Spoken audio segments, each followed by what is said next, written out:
Mudah-mudahan doa-doa kita dijabah Allah Subhanahu wa taala. Amin ya rabbal alamin. Nah, habisnya nisfu tuh tinggal ngitung hari, Bu. 14 hari atau 15 hari habisnya nisfu. Nah, kita sudah akan memasuki bulan suci Ramadan. Bulan yang di sana Allah Subhanahu wa taala karuniakan banyak hadiah. Banyak Allah Subhanahu wa taala berikan berbagai macam karunia. Katanya Nabi Muhammad sallallahu alaihi wasallam, "Atakum syahrun karim." Sebentar lagi kata Nabi ini, Bu, Nabi khutbah di hadapan para sahabat-sahabatnya. Nabi ngasih tahu tentang kemuliaannya Ramadan. Kata Nabi Muhammad, "Atakum syahrun karim." Akan segera datang kepada kalian semua bulan mulia. Bulan suci Ramadan. Awaluhu rahmah wa awsatuhu maghfirah wa akhiruhu itqun minan nar. 10 hari pertama Allah turunkan hujan rahmat. 10 hari yang berikutnya Allah turunkan hujan ampunan. 10 hari yang terakhirnya Allah bagi-bagikan tiket. Tiket apa? Tulisan di tiketnya bara'atun minan nar, bebas api neraka. Tiap Ramadan tuh kayak gitu. Tiap Ramadan. Ramadan yang lalu juga kayak gitu. Cuman masalahnya nih, apakah kita sungguh-sungguh memanfaatkan waktu kita di bulan suci Ramadan sehingga yang dijanjikan berhasil kita dapatkan? Itu dia masalahnya. Karenanya nih, udah di depan mata kita nih Ramadan, kita mesti mempersiapkan sebagus-bagusnya amal soleh, sebagus-bagusnya hati, agar semua yang dijanjikan di bulan tersebut semoga berhasil kita dapatkan. Semoga berhasil kita dapatkan. Karena Bu, selagi masih ada langit dan bumi, Ramadan masih akan selalu datang lagi dan lagi. Tapi kedatangannya Ramadan nggak peduli. Adakah kamu di atas bumi ataukah sudah ke dalam bumi kamu kembali? Maka siapa tahu Ramadan yang kali ini adalah Ramadanmu yang terakhir. Bisa jadi. Jangankan itu, apakah kita nyampe ke Ramadan aja kita belum tahu. Kalau kita disampaikan kepada bulan Ramadan kali ini, siapa tahu ini adalah Ramadan terakhir dalam kehidupan kita. Kita harus persiapkan seindah-indah Ramadan. Kita harus persiapkan, harus meniatkan seindah-indah amal soleh untuk kita bisa lakukan di sepanjang bulan suci Ramadan nanti. Dan semua yang dijanjikan itu, Bu, rahmat, ampunan, tiket bebas neraka, itu turunnya ke dalam hati kita. Ampunan, rahmat itu turunnya ke hati, Bu. Ini kayak di majelis-majelis seperti ini nih, turun hujan rahmatnya Allah. Tapi kan nggak bisa kita rasakan secara zahir. Kamu nggak bisa bilang, nih rahmat Allah lagi turun nih. Kenapa gitu? Kepala saya berat. Ah, bisa. Mendadak jadi lebih sejuk. Nggak gitu. Tidak bisa dirasakan secara zahir kita. Akan tetapi semuanya itu jatuhnya ke dalam hati. Karenanya bulan suci Ramadan perlu persiapan. Kalau saya boleh bilang sih persiapannya 2 hal terutamanya sebelum masuk bulan suci Ramadan. 1, niat. 2-nya lagi, hati. Niat yang lurus, hati yang bagus. Kita persiapkan kedua hal ini sebelum masuk bulan suci Ramadan. Ibu-ibu sekalian, apa aja memangnya yang turun di bulan suci Ramadan? Banyak banget, Bu. Bulan Ramadan itu pesta meriah langit. Ibu-ibu sekalian, dari awal hingga akhirnya, dan ada gongnya, ada yang paling istimewanya yang akan terjadi di 10 hari terakhir pada satu malam yang biasa disebut dengan malam Lailatul Qadar. Nabi Muhammad bercerita tentang apa yang turun di bulan suci Ramadan. Kata Nabi Muhammad, "Lau araftum ma fi Ramadan la tamannaitum an law syuhur kullaha Ramadan." Andai kalian tahu apa aja yang Allah bagi-bagikan di bulan Ramadan, kalian akan berharap sepanjang tahun bulan semuanya adalah Ramadan. Nabi Muhammad cerita, kalau terjadi bulan Ramadan tuh apa aja pesta langit yang akan terjadi.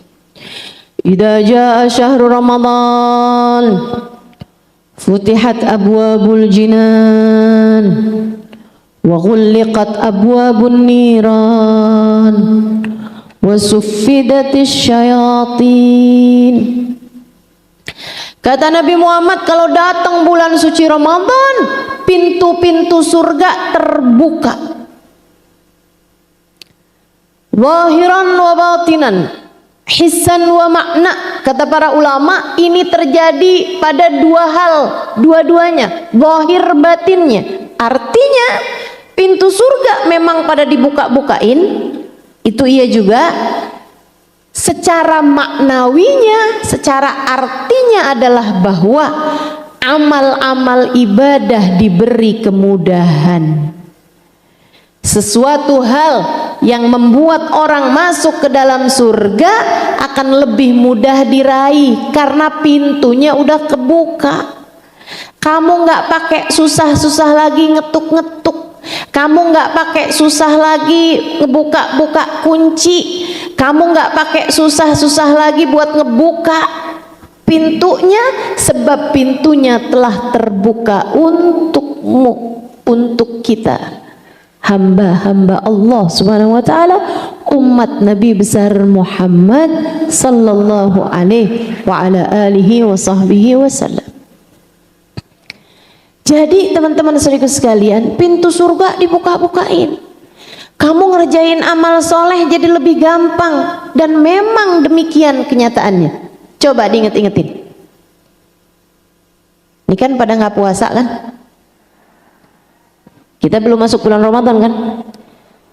Tapi Bu ya, walaupun kita nggak puasa, kita seger, kita makan, kita minum. Tapi kalau disuruh ibadah kayak berat banget, iya gak sih? Suruh baca Quran langsung ngantuk.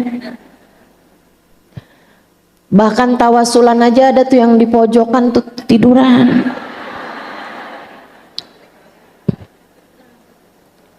Berat ngerjain ibadah di selain bulan suci Ramadan. Tapi begitu masuk bulan suci Ramadan memang jadi jauh lebih ringan.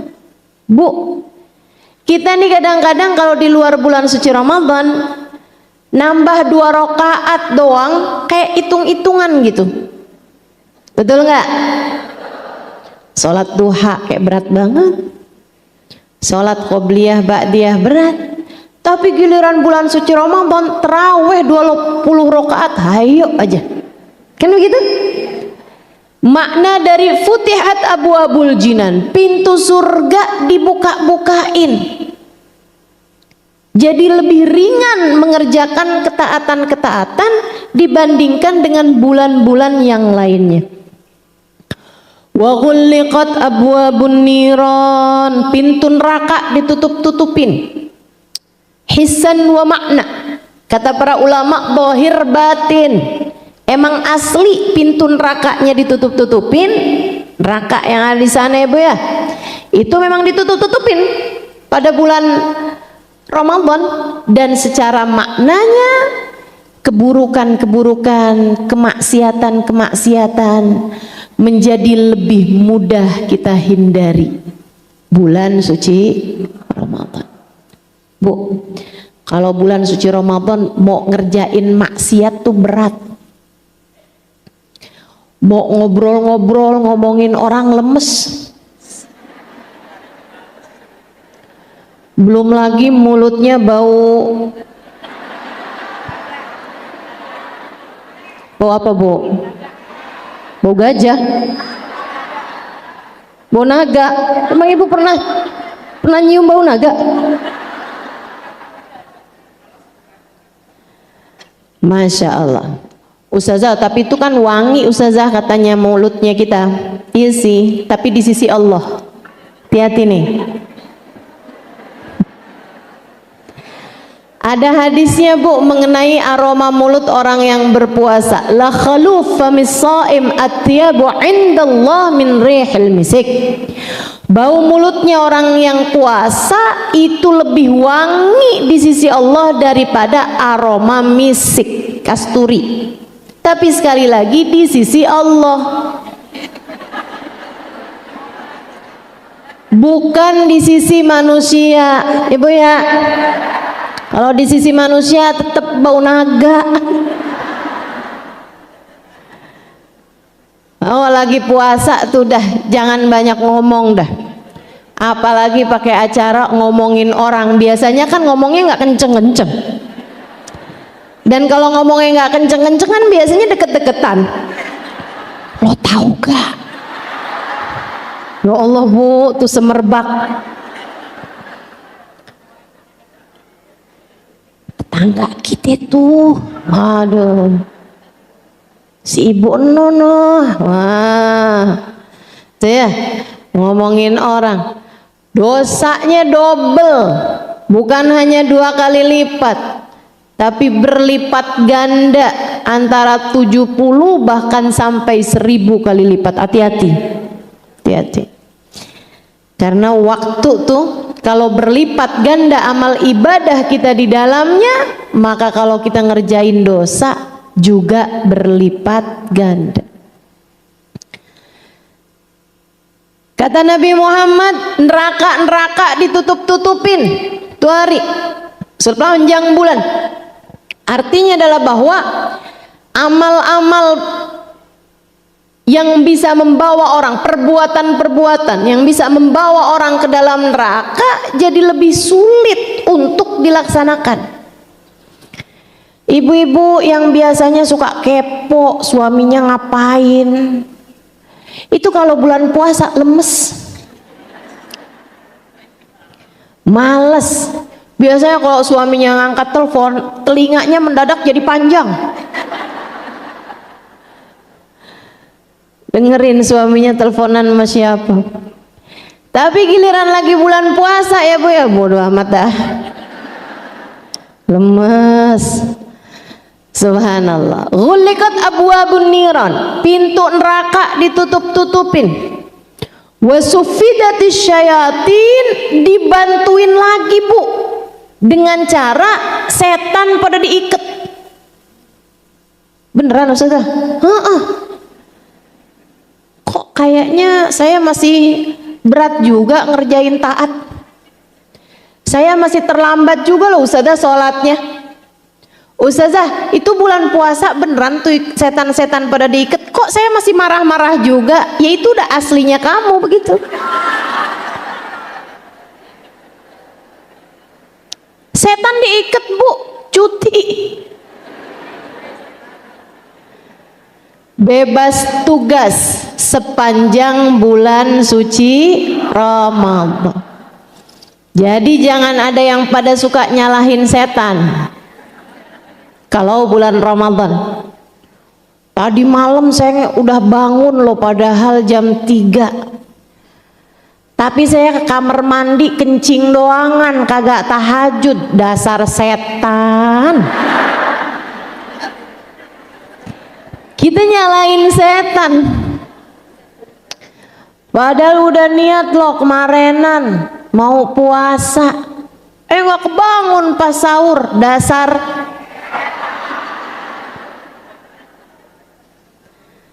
kita suka nyalain setan, padahal saya udah niat loh mau sedekah, tapi akhirnya duit yang dipakai, yang rencananya dipakai sedekah malah kebeli kerudungan. Dasar Setan main kita salah-salahin. Ntar kalau bulan Ramadan kamu kayak gitu, kata setan, gua nggak ikut-ikut.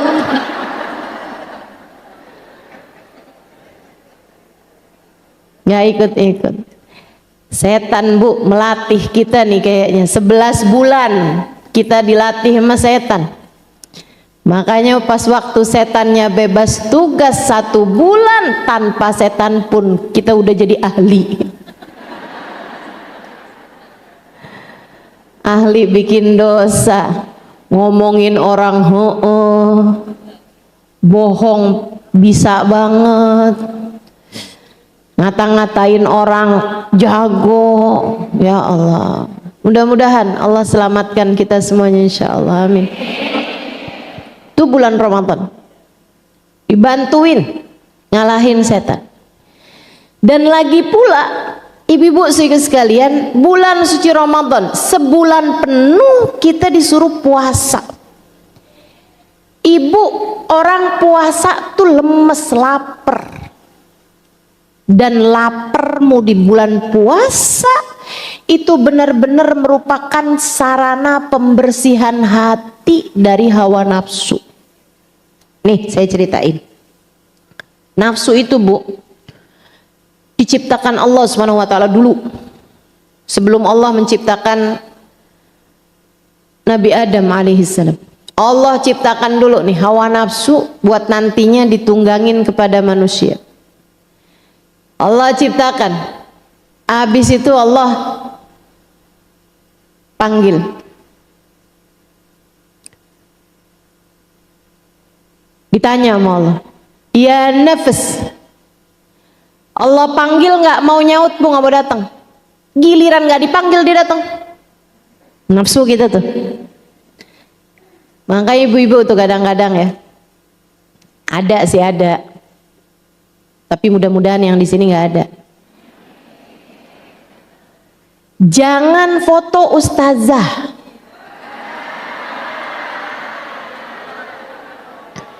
Pelan foto. Dilarang malah dikerjain. Sini nggak ada.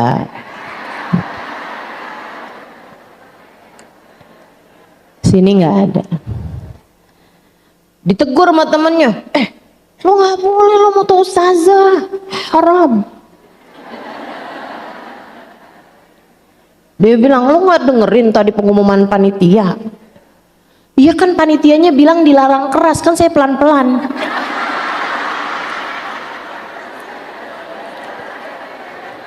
Nggak boleh ya Bu ya. Kadang-kadang kan kita suka kayak gitu tuh bawaan. Apalagi sama suami, anak-anak sama orang tua. Ya Allah itu ya. Emang terutama sama suami dah. Kayaknya tuh kalau nggak disuruh mah gampang aja kita kerjain, tapi begitu disuruh kayak jadi berat kita kerjainnya. Betul begitu?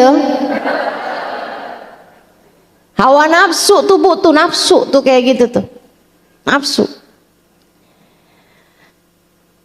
Kita kadang-kadang kalau nggak ada suami nih, galon kita angkat.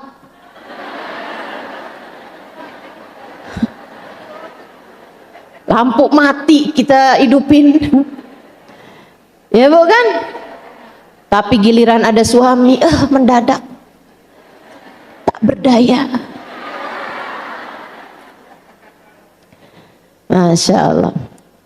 Nafsu kita tuh kayak gitu tuh, nafsu. Kalau disuruh berat, kalau nggak disuruh malah ngerjain. Ama Allah ditanya, ya nafas man ana wa man anta. Nafsu, kamu siapa, aku siapa? Kata Allah, aku siapa, kamu siapa? Nafsunya jawab, ana wa anta. Gua. Aku, kamu. Oh, kurang ajar Bu sama Allah. Allah bilang, malaikat didik dia, taruh dia dalam lautan lapar. Nafsu dibawa bu malaikat, taruh lautin lapar, sampai lemes, gak ada tulangnya, lemes banget tuh, kelaparan banget. Sama Allah panggil, nah ya nafas ta'al, nafsu mari. Datang tuh nafsu, tanya sama Allah, man ana wa man anta, aku siapa, engkau siapa? Nafsunya bilang, anta rabbi wa ana abdu, kau adalah Tuhanku, aku adalah hambamu. Jadi nurut sesudah dibikin lapar. Kita kayak gitu juga. Kalau dalam hidup kita nih kita nggak pernah lapar bu, hawa nafsu kita semakin menjadi-jadi. Rasa yang paling benar, rasa semuanya salah. Kayaknya surga cuman buat gua doang nih. Kalau ngelihat ibu-ibu yang lain mau kerudungannya kurang lebar,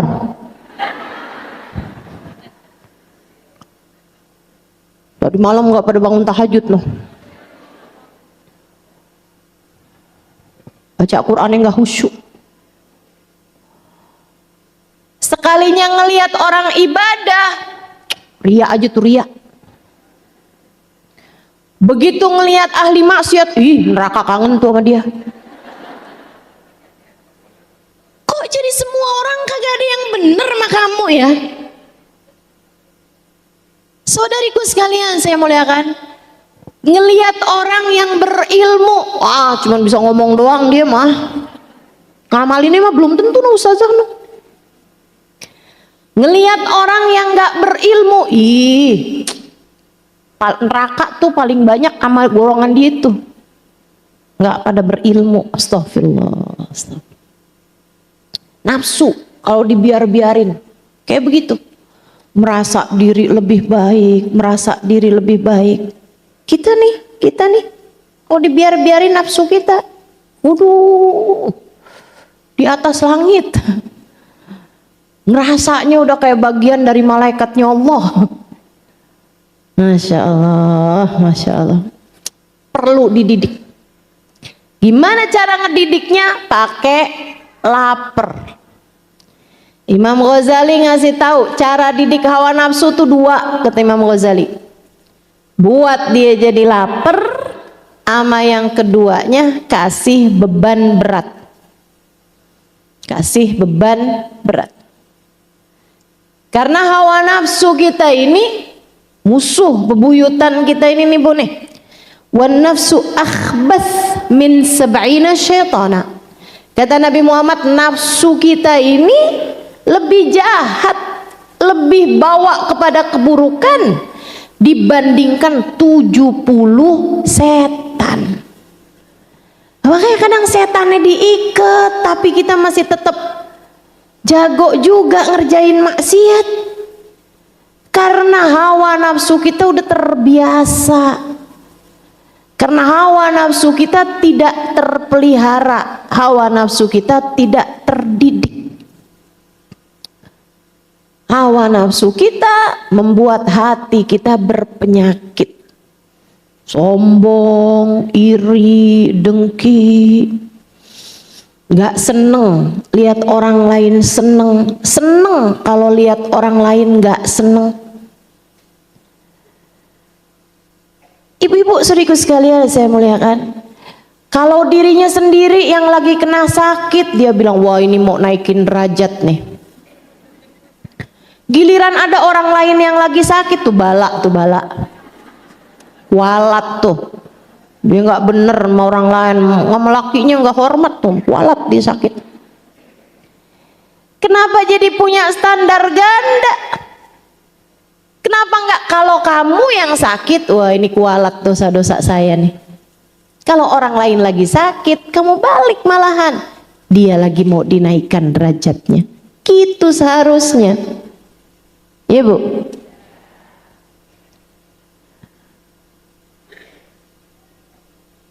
Kalau lagi berbuat dolim sama orang lain, kita bilangnya dia pantas mendapatkannya. Tapi giliran kita yang lagi didolimi, lihatin Allah akan balas keburukan dia. Lah,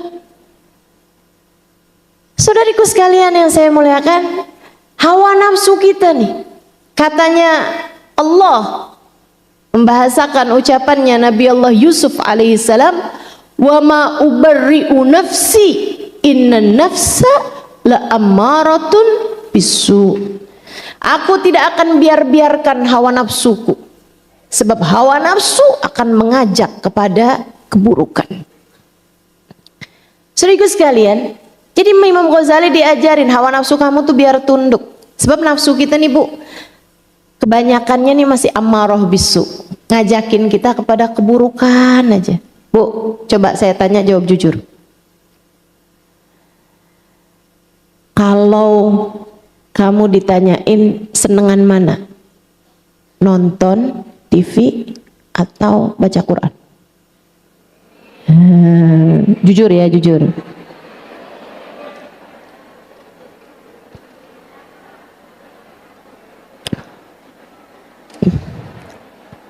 Senengan mana bangun tahajud sama tidur? Senengan mana ngobrol sama temen sama baca sholawat? Ammaratun bisu.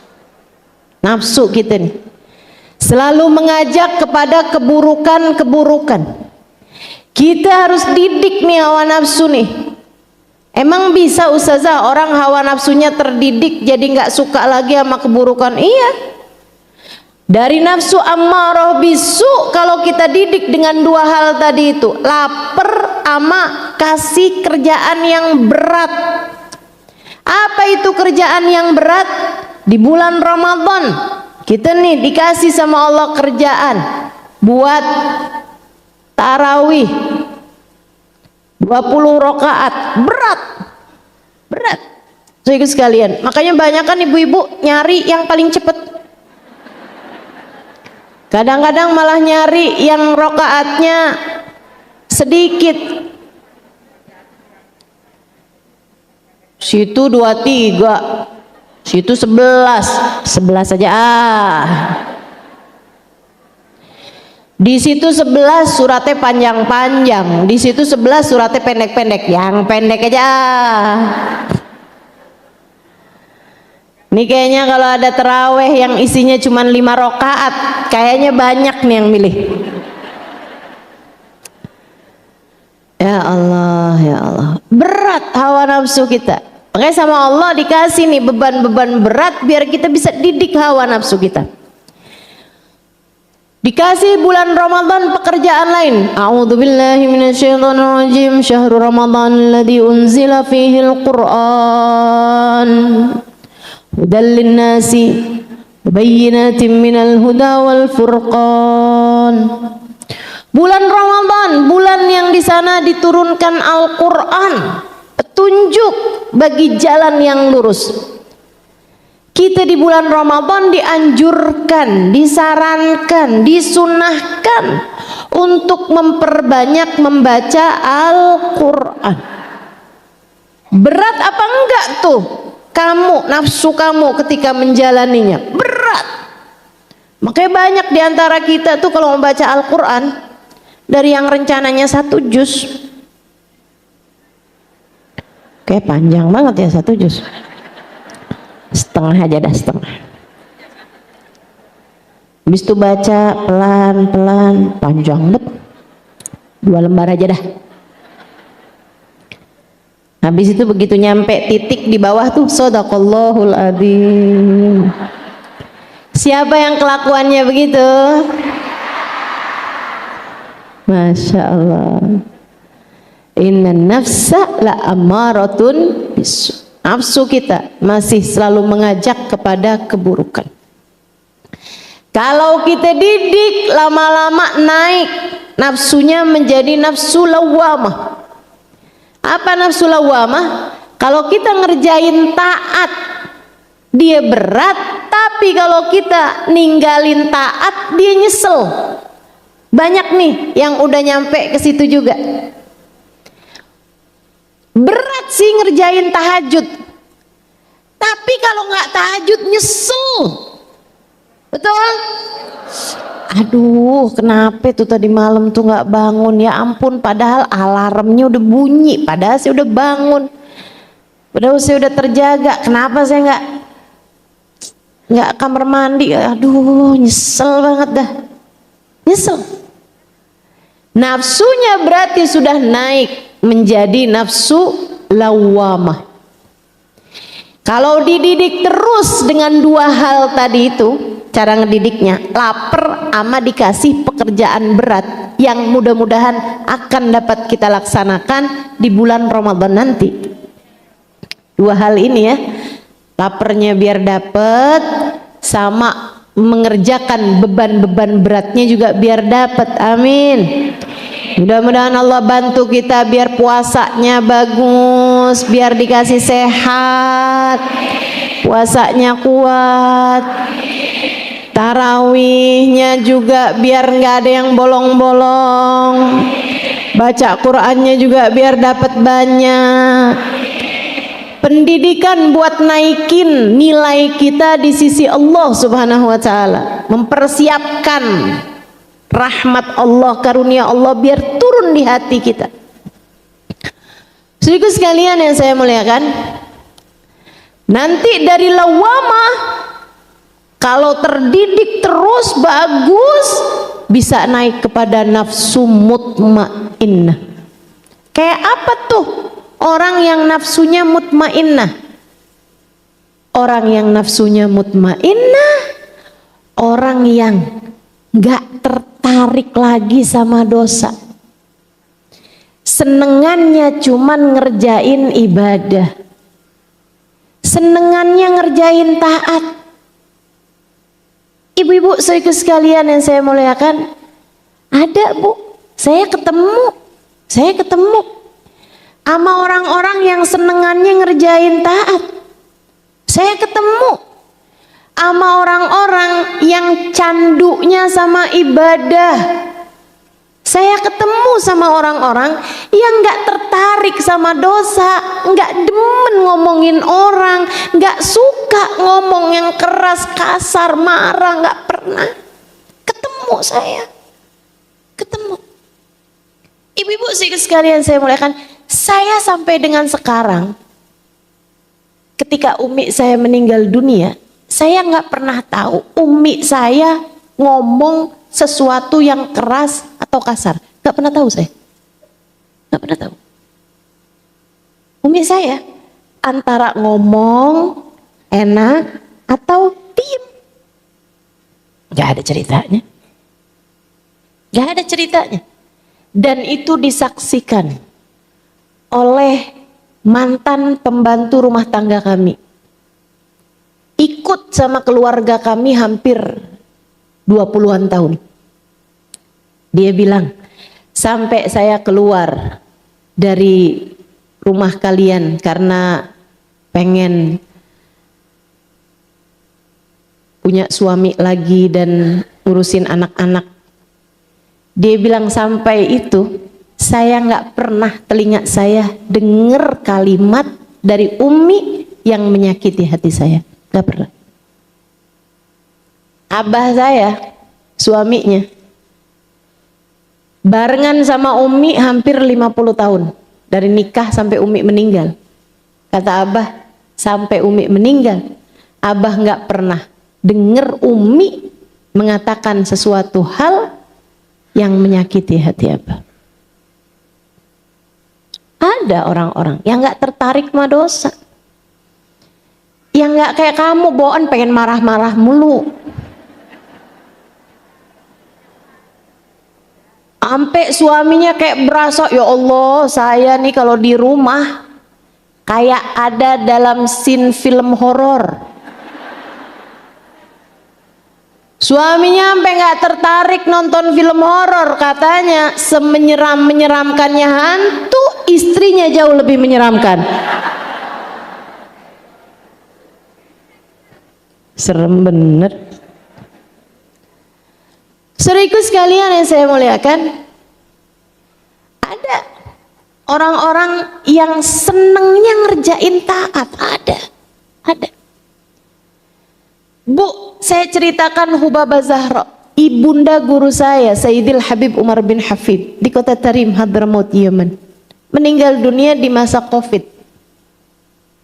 Masa Covid kemarin tuh, baru berapa tahun meninggal dunia. Tahun 2020 apa ya gitu ya, apa 2021 gitu, beliau meninggalnya. Ibu-ibu saya sekalian, Hubabah Zahra, Bu, saya nulis buku Bidadari Bumi 2. Salah satunya saya tulis tentang Hubabah Zahra. Di masa saya nuliskan itu, baru beberapa bulan Hubabah Zahra meninggal. Jadi saya nggak punya banyak referensi tentang Hubabah Zahra. Saya kirim pesan kepada cucu beliau, putrinya guru saya, untuk minta ditulisin biografi atau cerita-cerita gitu dari keluarganya. Dikirimkanlah saya dalam bahasa Arab tentu saja ya Bu ya. Yang saya baca dan kemudian saya tuliskan di buku Bidadari Bumi. Ini yang pengen saya ceritain. Ibu saya sekalian, anaknya cerita, Hubabah Zahra, ibu saya, nggak pernah ninggal tahajud dari sebelum balik. Keren nggak nih? Dari sebelum nikah, Bu, dari sebelum balik bahkan udah nggak pernah ninggal tahajud. Seumur hidupnya nggak pernah ninggal. Dia bilang satu malam beliau ketinggalan. Malamnya emang lagi capek banget, beliau lagi kurang sehat juga, tidurnya udah kelarutan, udah kemalaman. Kayak kemalaman bener ya, tapi kalau kayak kelarutan kayak penyegar.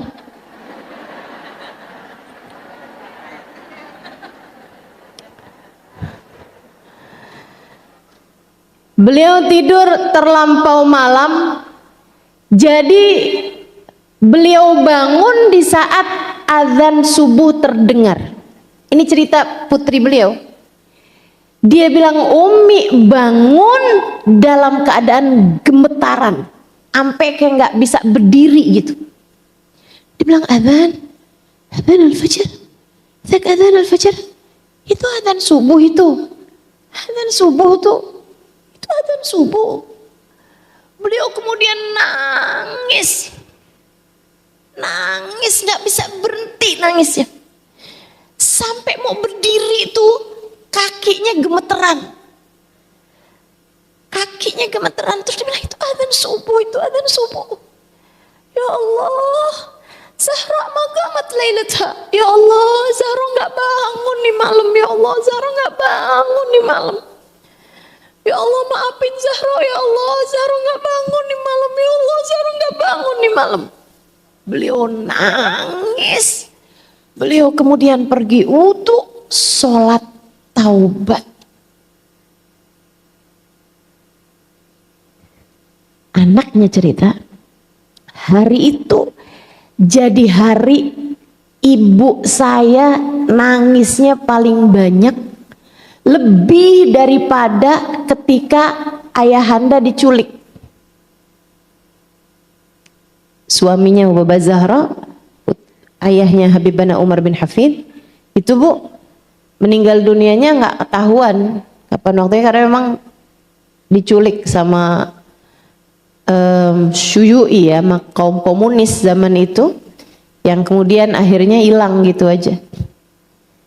Itu katanya putrinya, Umi saya nangisnya ketinggalan tahajud lebih daripada nangisnya saat suaminya diculik. Kita kadang-kadang gimana? Coba kamu. Ada, memang ada. Hamba-hamba tercinta di sisi Allah tuh ada, Bu. Yang hawa nafsunya, senengannya metaat, memang ada. Ibu-ibu sekalian, guru saya Hubabah Nur, guru saya. Kalau beliau lagi datang ke Indonesia, saya banyak mendampingi. Beberapa lah ya. Berapa perjalanan beliau saya yang dampingin.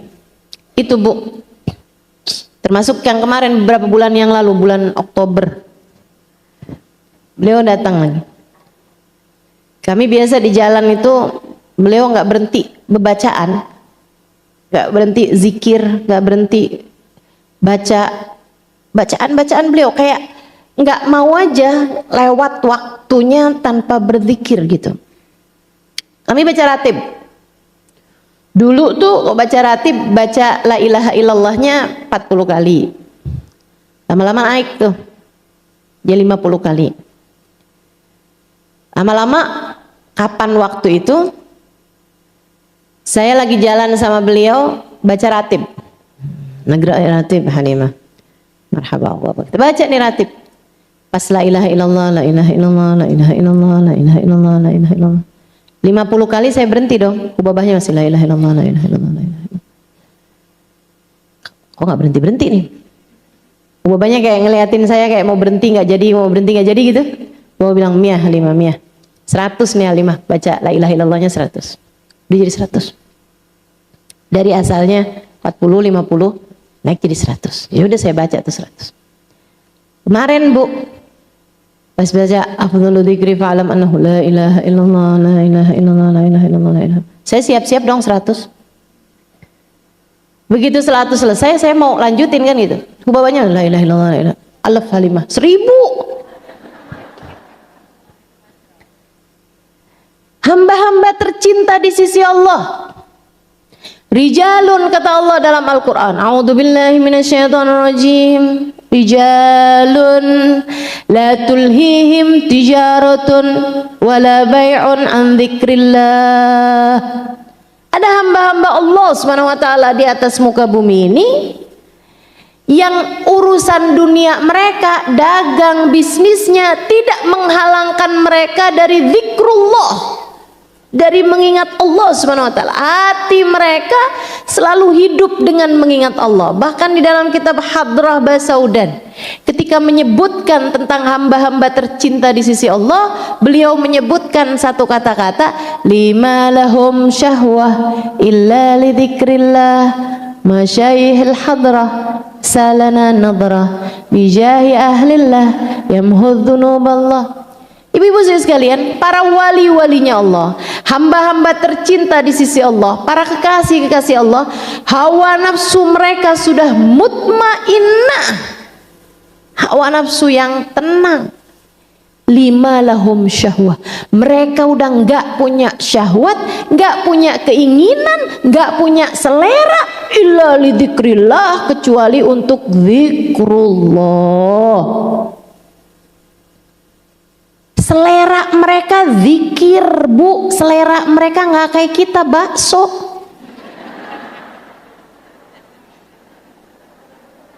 Selera kita rujak, sotomi, ya kan? Masya Allah, Masya Allah. Jauh bener gitu antara kehidupan mereka sama kehidupan kita. Ini yang beda apanya sih? Ibu-ibu sekalian, yang beda nafsunya. Lah kenapa nafsu kita nih jadi kayak gini nih Ustaz? Emang bawaan lahir apa gimana nih? Enggak, karena kamu tidak mendidiknya.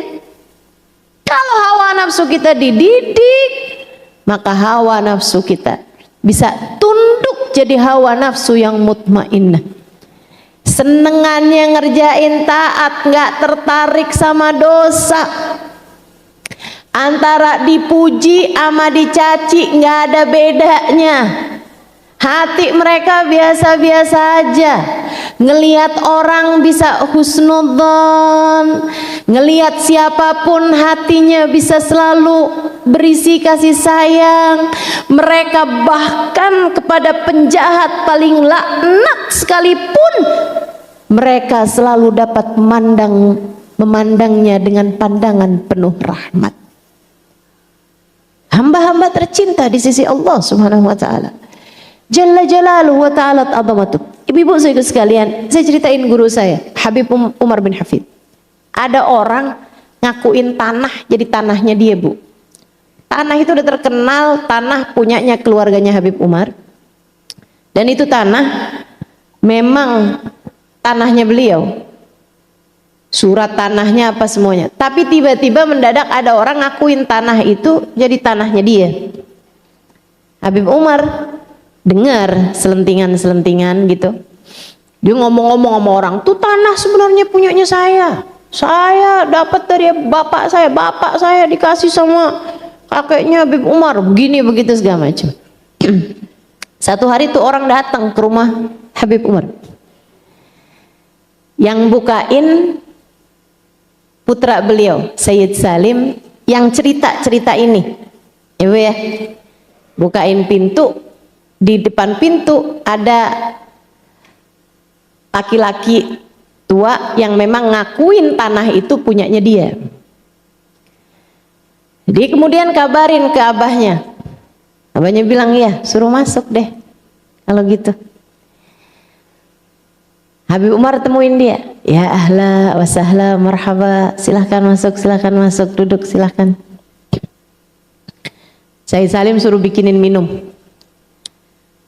Kedengeran tuh obrolan, ngasih tahu bahwa laki-laki ini bilang, itu tanah yang ada di sebelah sana tuh, itu sebenarnya tanah punya aneh tuh. Aneh dapetin tuh dari si ini, ngomong-ngomong dah pokoknya. Udah saksinya tuh waktu itu, cuman saksinya udah meninggal, jadi dia nggak bisa bilang ngomong. Udah tuh ngakuin tanah itu sebagai tanah beliau. Habib Umar, Bu, nemuinnya senyum, marhaban. Ini orang dengan hati yang mutmainnah ya, Bu ya. Saya cuma mau ngasih tahu aja, di atas muka bumi ini nggak sama, nilai kita tuh nggak sama.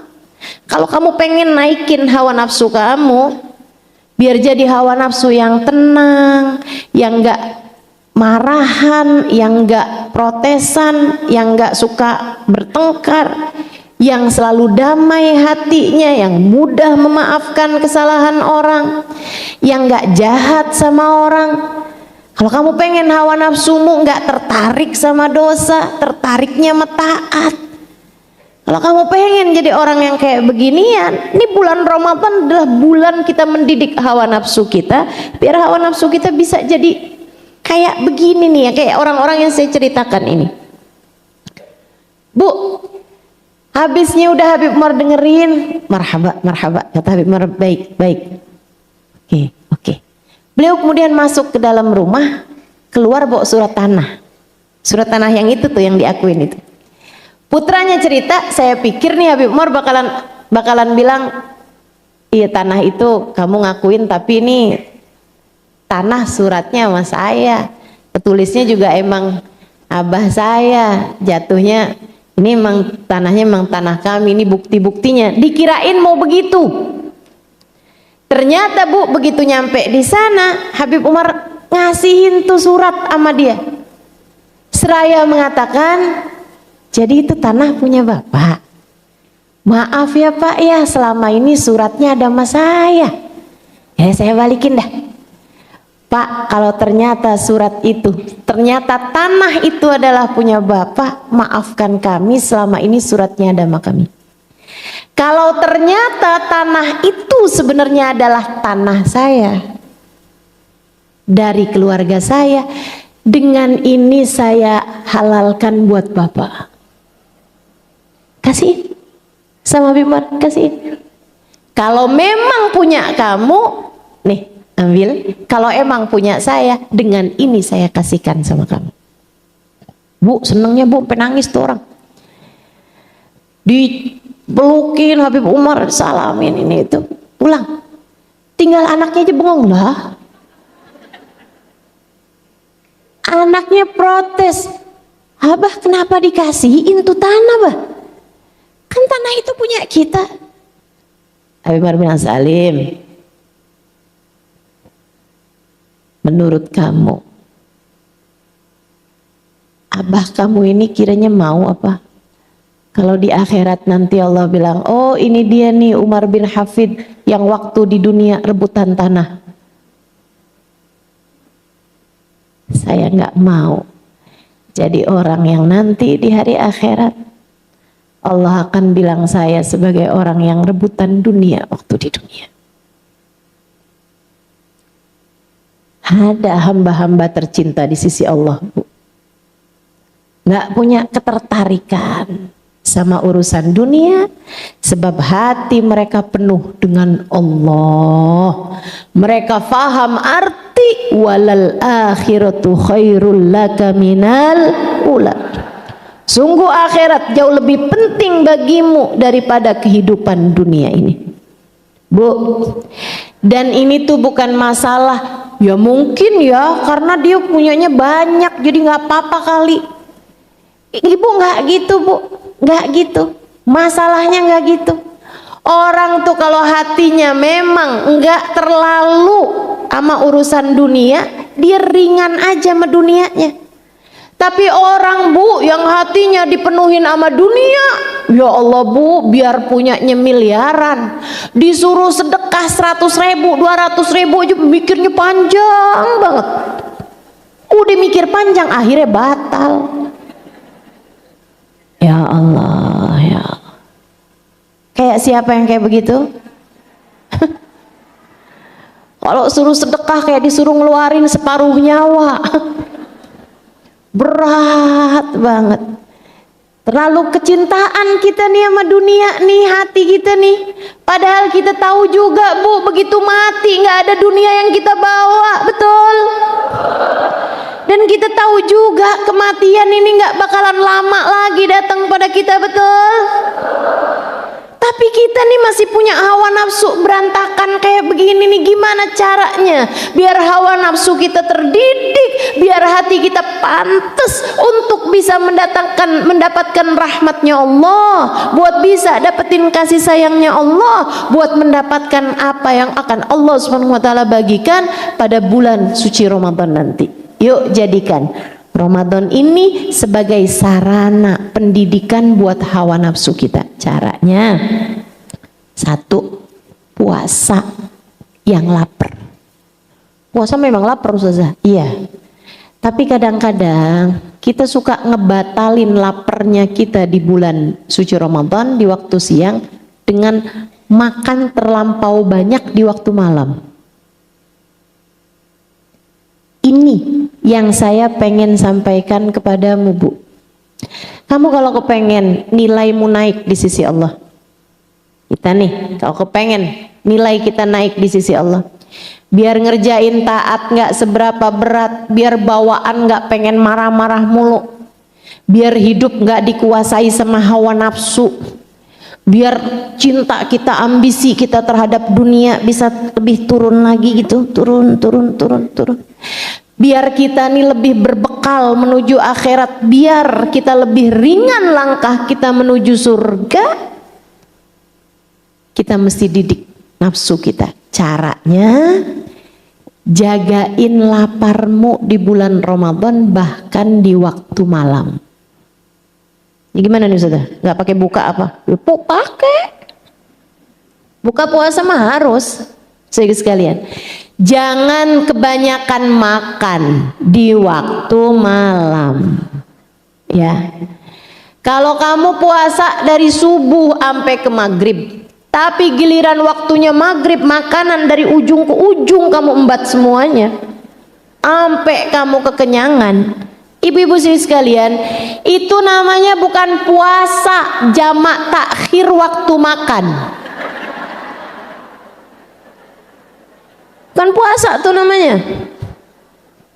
Puasa itu meninggalkan makan, Bu. Namanya puasa, ninggalin makan. Makan siangnya ditinggalin. Jadi gimana nih mestinya? Ibu-ibu sekalian saya muliakan, waktunya buka, ikutin anjurannya Nabi. Nabi ngasih kita pelajaran-pelajaran, Bu. Buka puasa, buka pakai kurma. Saya tahu puasa itu antara lapar sama hausnya gedean laparnya. Pasti yang kebayang-bayang saat buka puasa itu minuman dingin glek gitu kan, iya kan, kebayangnya gitu. Tapi kita kalau memang mau mendidik hawa nafsu, begitu datang waktunya buka puasa, mulai dengan kurma. Jadi begitu datang adzan, Allahu Akbar, Allahu Akbar. Si Saat tuh pas lagi maghrib, Saat siapa? Itu yang tukang adzan maghrib. Saya suka baca di TV, Saat adzan maghrib. Saat lagi adzan. Ibu-ibu saudaraku sekalian, begitu dengar adzan maghrib tuh Bu, ibu Bismillahirrahmanirrahim makan kurma.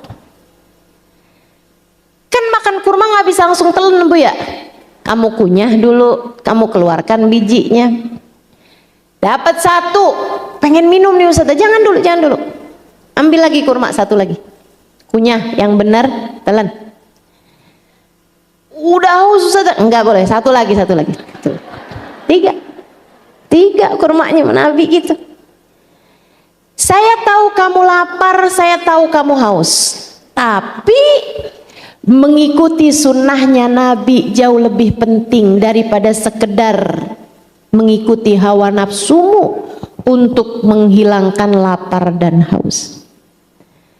Habis 3 buah kurma kamu makan, baru kamu minum air mineral, ya Bu, air minum kamu minum. Habis itu kamu baru baca doanya, jangan keliru-keliru. Baca doanya, Bismillahirrahmanirrahim, Allahumma laka sumtu wa bika amantu wa ala rizkika aftartu birahmatika ya arhamar rahim. Ya Allah, karenamu aku telah menyelesaikan puasa, kepadamu aku beriman, dan dengan rizkimu aku telah berbuka. Kalau baru dipegang doang tuh kurma, kamu belum buka. Baca doanya harus sesudah makan, sesudah minum. Birahmatika ya arhamar rahimin, ya Allah aku berharap rahmatmu, wahai Zat yang penuh kasih sayang. Habis itu membaca doa, dhahabat dhama wabtallatil uruq wa thabatal ajru insyaallah ta'ala. Telah hilang rasa haus, telah basah kerongkongan, semoga pahalanya telah ditetapkan Allah Ta'ala. Habis itu kamu baca doa lagi, Allahumma ya adib. Ustaz doa mulu, kapan makannya? Ya, dikit lagi. Allahumma ya azim, ya azim, ya azim, ighfirid dzambal azim fa innahu la yaghfirud dzambal azim illa al azim. Ya Allah, Engkau yang maha besar, Engkau yang maha besar. Ya Allah, ampunilah dosa-dosa saya yang besar. Ya Allah, tidak ada yang dapat mengampuni dosa yang besar selain Engkau ya Allah, Zat yang maha besar. Gitu baca doa ya. Habis itu kalau kamu masih punya hajat-hajat, nih kalau ngeliat mukanya hajatnya banyak nih, kamu doa dulu Bu, itu saat doamu mustajab. Kata Nabi Muhammad, lisaim dakwah mustajab inda iftarih. Orang yang berpuasa punya waktu doa mustajab, yaitu di saat dia berbuka. Udah doa, Fatihah gitu kan, baru tuh kamu makan. Bu, karena kamu kepengen mendidik hawa nafsumu, jangan turuti hawa nafsu. Jangan suka nabung makanan dari pagi. Hari ini saya kepengennya makan apa ya? Lah kan mau ngedidik hawa nafsu, mau nahan hawa nafsu, bukan mau ngikutin hawa nafsu. Pantesan ya Ustazah, kemarin-kemarin kita puasa Ramadan tapi keadaan kita kayak gini-gini aja. Iya, itu bisa jadi itu sebabnya. Makanya kita kepengen nih bikin nih bulan Ramadan kali ini terapi hawa nafsu kita, biar kita bisa naik tingkatannya jadi orang yang lebih tertarik sama ibadah dan gak tertarik sama dosa, lebih tertarik sama akhirat daripada sekedar sesuatu yang sifatnya dunia yang akan segera kita tinggalkan ketika kita mati nanti.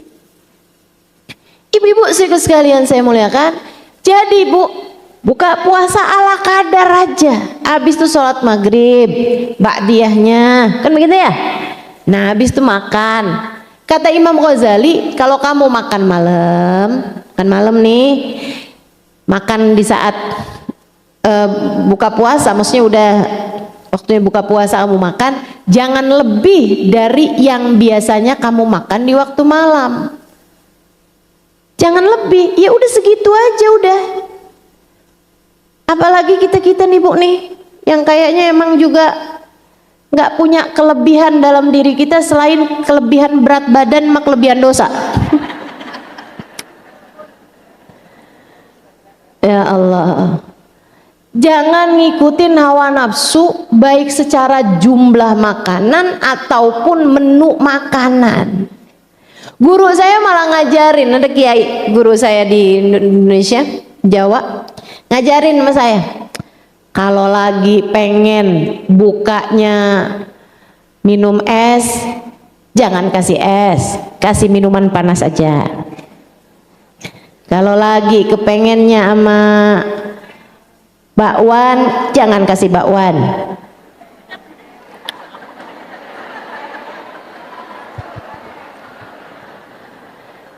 kasih buah aja. Beliau bilang karena puasa intinya adalah menahan hawa nafsu.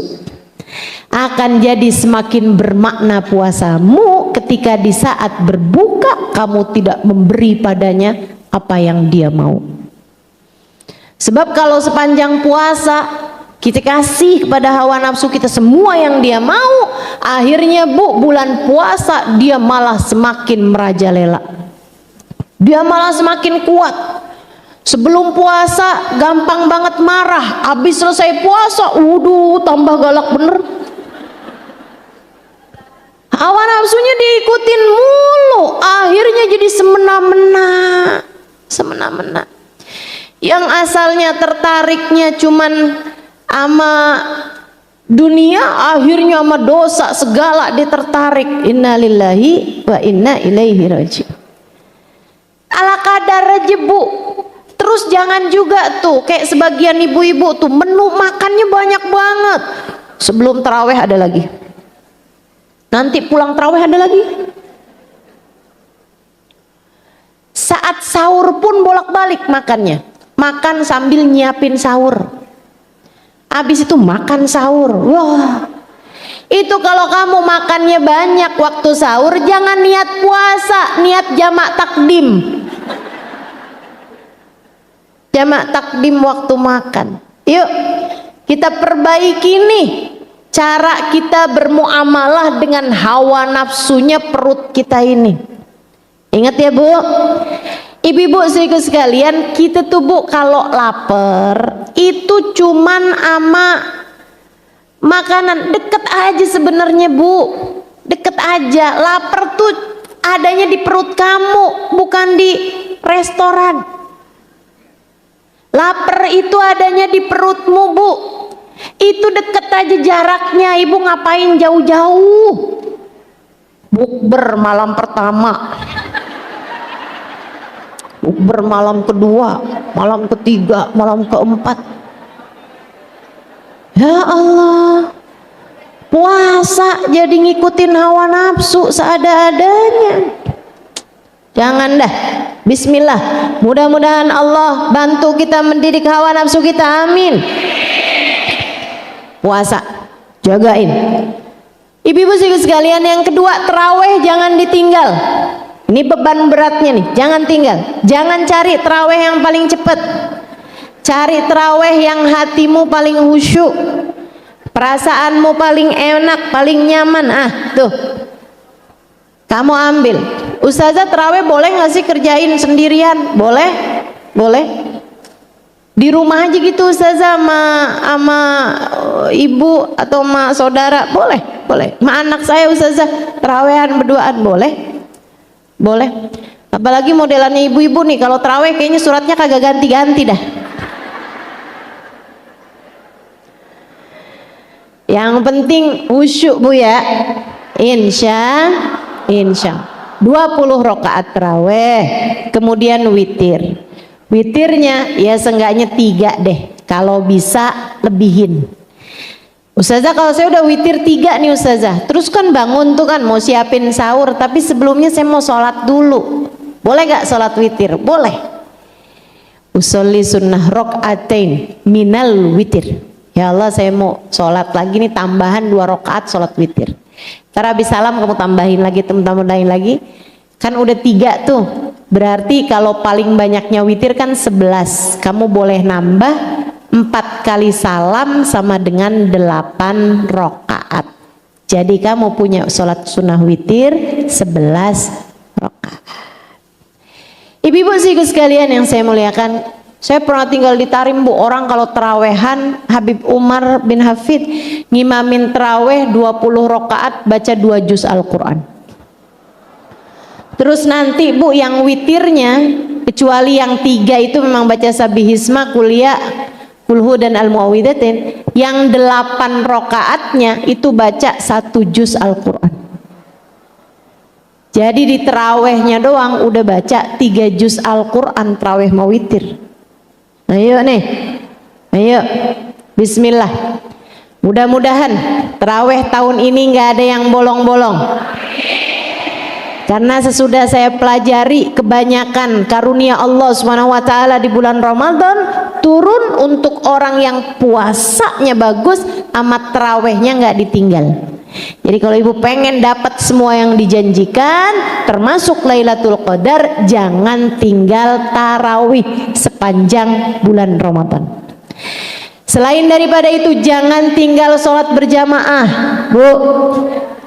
Di bulan biasa aja sholat berjamaah 27 kali lipat. Kalau bulan Ramadan Bu bisa dilipat gandakan bahkan sampai 1000 kali lipat pahalanya. Jangan tinggal sholat berjamaah di bulan suci Ramadan, terutama jamaah isya sama jamaah subuh.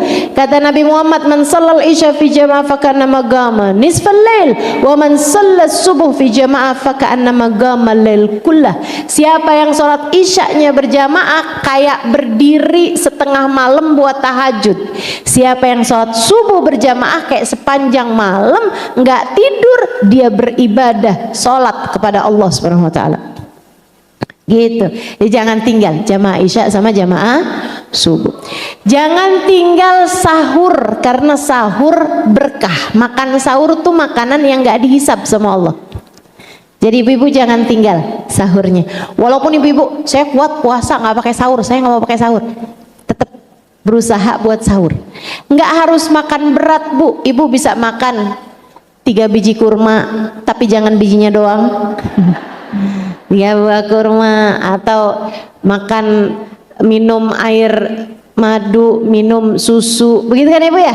Nah tuh, biar kita kuat mengerjakan puasanya, dan juga biar kita puasanya jadi beda sama puasanya orang Yahudi, karena kabarnya orang Yahudi juga punya puasa, dan mereka kalau puasa nggak pakai sahur, biar beda puasa kita sama mereka. Ibu-ibu sekalian, selain daripada itu banyakin baca Al-Quran, usahakan hatam Quran di sepanjang bulan suci Ramadan. Ustazah tahun kemarin saya hatam Ustazah, tahun ini 2 kali dah kalau gitu. Tahun kemarin 2 kali Ustazah, tahun ini 3 kali kalau gitu. Tahun kemarin udah 3 kali, kalau gitu 4 kali tahun ini. Bismillah, naikin nilaimu, Insya Allah.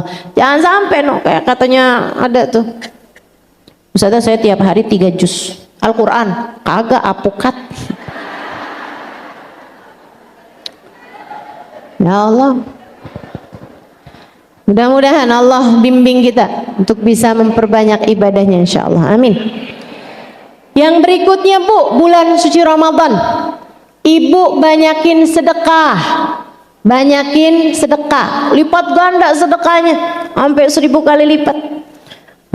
Banyakin sedekah, terutama sedekah yang paling afdal memberi bukaan puasa, ya, ngasih bukaan puasa tentu saja kepada yang berpuasa.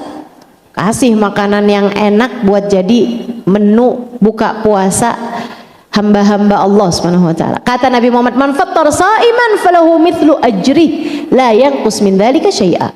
Siapa yang memberi bukaan puasa bagi yang sedang berpuasa, maka dia dapat pahala yang sama dengan orang yang berpuasa tersebut tanpa berkurang sedikit pun juga. Kamu bisa puasa sehari kan satu, ya kan? Tapi kalau kamu ngasih bukaan puasa 10 orang, di catatan amal ibadahmu kamu dapat pahala puasa untuk 1 orang amat tambah 10 orang. Masya Allah, banyak bener pahala puasa kita. Ustazah kalau gitu sayanya nggak usah puasa, saya ngasih bukaan puasa aja. Kata Nabi Muhammad sallallahu alaihi wasallam, siapa man taraka sauman min syahri Ramadan fala yakfihi saumud dahr.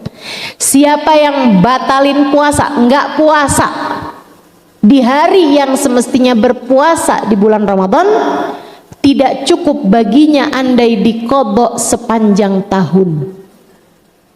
Hati-hati. Panjang tahun tuh kamu kodoin 1 harinya puasa, nggak cukup kata Allah. Nggak bisa nambelin dosanya. Nah, makanya kita puasanya kita benerin ya Bu ya, ibadahnya semua kita jalanin, memberi sedekah bukaan puasa dan seterusnya juga, sama berbuat kebaikan kepada keluarga kita semuanya. Insyaallah apa yang bisa kita kerjakan kita kerjakan. Sama satu lagi ibu saudariku sekalian, jagain lisannya ya Bu. Sepanjang bulan puasa jagain lisannya. Sebab kata Nabi tuh kalau kamu puasa tapi kamu bohong, batal pahala puasanya. Kata Nabi Muhammad kalau kamu puasa terus kamu ngomongin orang, batal pahala puasanya. Kalau kamu puasa terus kamu ngadu domba, batal pahala puasanya. Nah itu jangan sampai terjadi sama puasa kita. Kita jagain juga mulut kita juga biar kita puasain. Nah, sepanjang bulan suci Ramadan. Berarti kalau sekarang boleh Ustaz ya, sekarang latihan juga. Kita jagain lisan-lisan kita biar kita menjadi terbiasa. Insya Allah. Ama selain dari jagain lisan nih Bu, yang nggak kurang bahayanya jagain jempol, jagain jempol, ya Bu ya.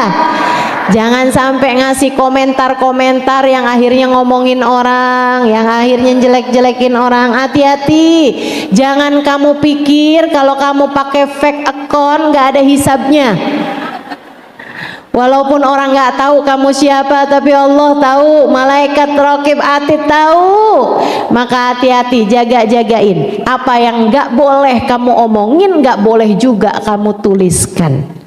Gitu ya. Mudah-mudahan Allah jaga puasa kita biar kita masuk bulan suci Ramadan dengan cara yang terbaik insyaallah. Jadikan hawa nafsu kita hawa nafsu yang terdidik. Amin ya rabbal alamin.